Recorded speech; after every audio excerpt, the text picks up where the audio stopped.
Pakistan has a rich and historical culture of falconry.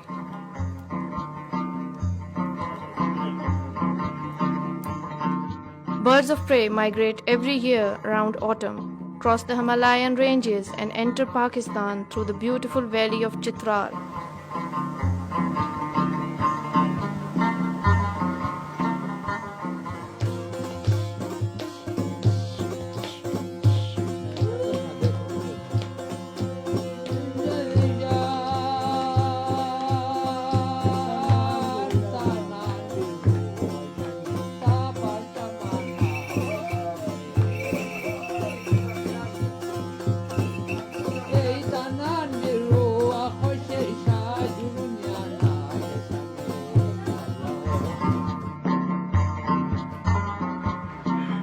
It is one of the famous family heritages, learned through and passed on from one generation to the next. In Pakistan, a sizable community is practicing this centuries-old tradition today. The most favorable season which makes the Pakistan falconry sustainable usually is around October to February. The passage goshawk is the most famous bird of prey, and it has always been preferred for hunting in the region. Merlins and shikras serve as the first ideal hawks among young trainees to learn the art of falconry. The Pakistani falconers are well experienced in making a natural bond with wild goshawks. Falconers devote their entire lifetimes to this art.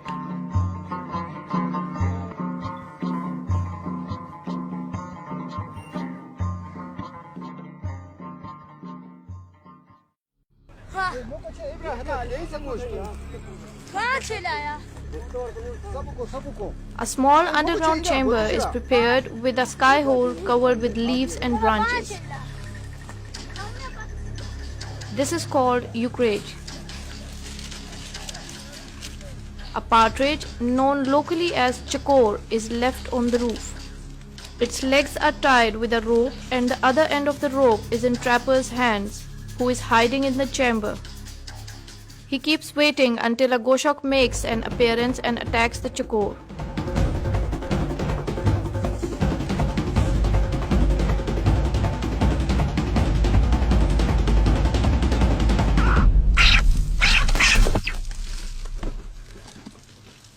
The trapper, sitting in the eucrage, pulls the rope as the goshawk still binds to the partridge with its sharp claws.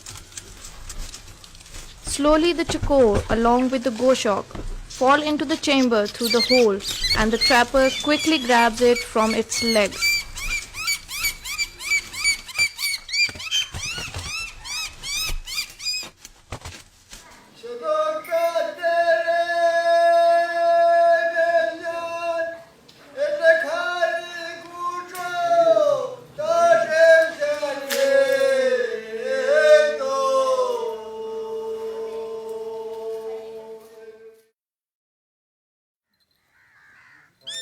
There are two specific ways to start with new goshawk. Starting with cot taming or leather hood taming. Before the taming session, the new bird is equipped with bells, fixed jesses, and a leash. Goshawk wings are covered with gaddi made of cloth. This gaddi is prepared in a particular pattern which requires an expert hand for cutting and design.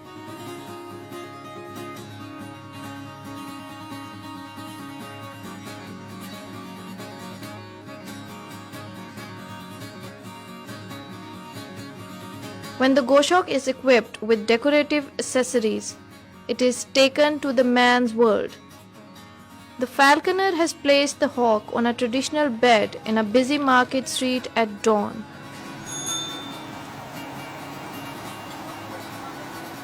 This will make the goshawk familiar with the noise, sounds, and surroundings. This bed will be moved around to different crowded places in the vicinity, which makes the goshawk familiar with the atmosphere and reduces its fear.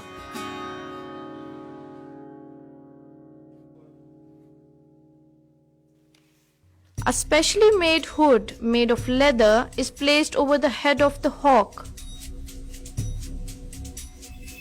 This hood has no eye holes for the hawk to see around.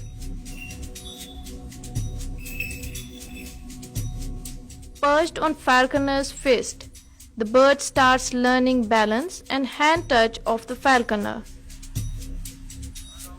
This is called palm nest. This is done purposely. The hawk will remain blindfolded for 2 days. Next step is to keep the goshawk awake for 2 weeks. The falconer also remains awake with the hawk throughout the nights.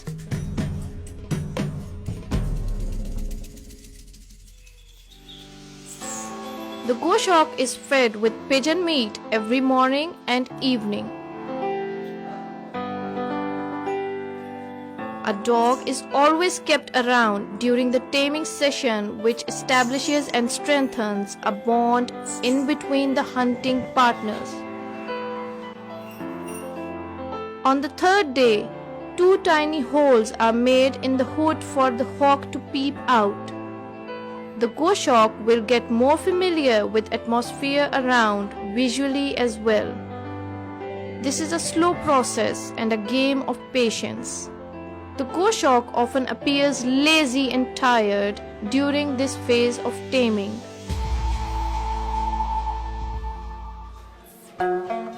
Meanwhile, the goshawk on bed with gaddi has become more confident and familiar with surroundings.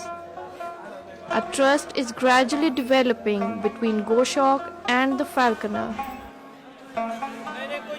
After a week of socializing, the bird is getting more comfortable with the atmosphere.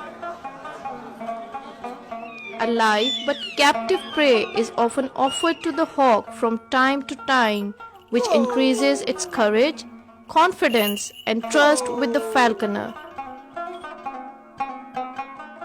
In 2nd week of socializing, the hawk is still kept awake.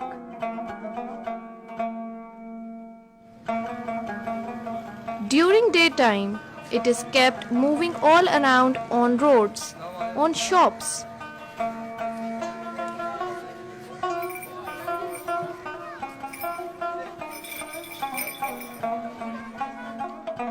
Falconers have a strong relation with each other. They gather to help and support each other in taming and socializing of new hawks. They exchange their views about taming.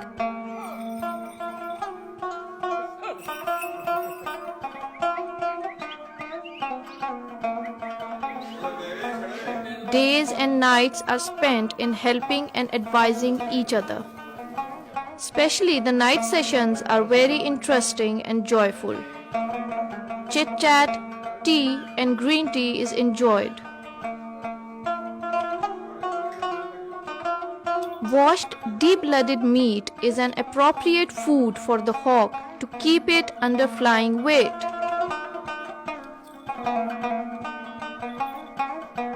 Now the eye holes are widened a bit more, giving the hawk a full front view, but the hood is still there to stop his back view at 360 degrees.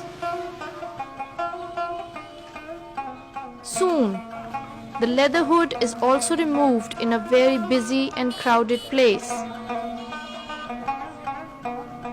Hawk seems calm and appear to have accepted the surroundings.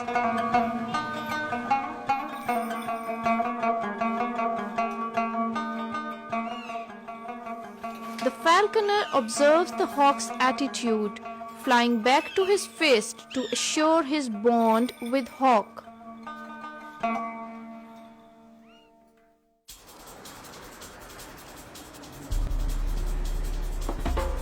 In the 3rd week, the goshawks are taken in the hunting fields. The hawk is ready to chase the game birds. Falconers know the hunting grounds. Dog flushes the partridge and falconer throws the hawk for a chase. Goshawk flies after prey.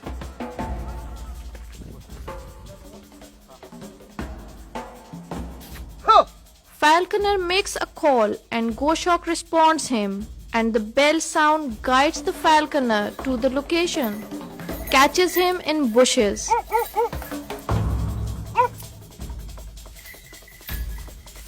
The falconer never goes to goshawk abruptly and from his backside. Rather, he makes a typical call on every step. Goshawk responds each time. Now the falconers and hawks don't stop. Hunting sessions are planned on different hunting grounds, staying and wandering in woods, and chasing large groups of prey along with dog and the hawk is fun, thrill, and a satisfaction. During this process of training and hunting, the goshawk needs special care and herbal treatment. Sometimes the bird gets tired and its muscles become weak, and the falconer will give him a massage with hot sand wrapped in a wet cloth.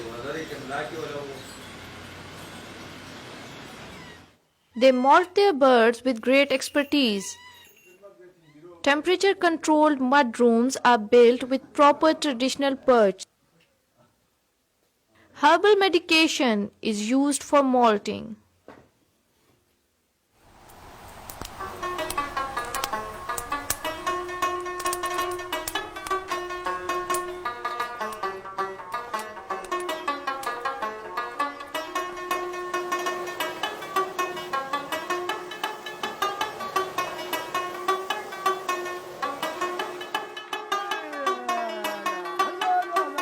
After that falconry, birds are released back to the wild. Hawks fly back to their breeding grounds and are welcomed and awaited till next year.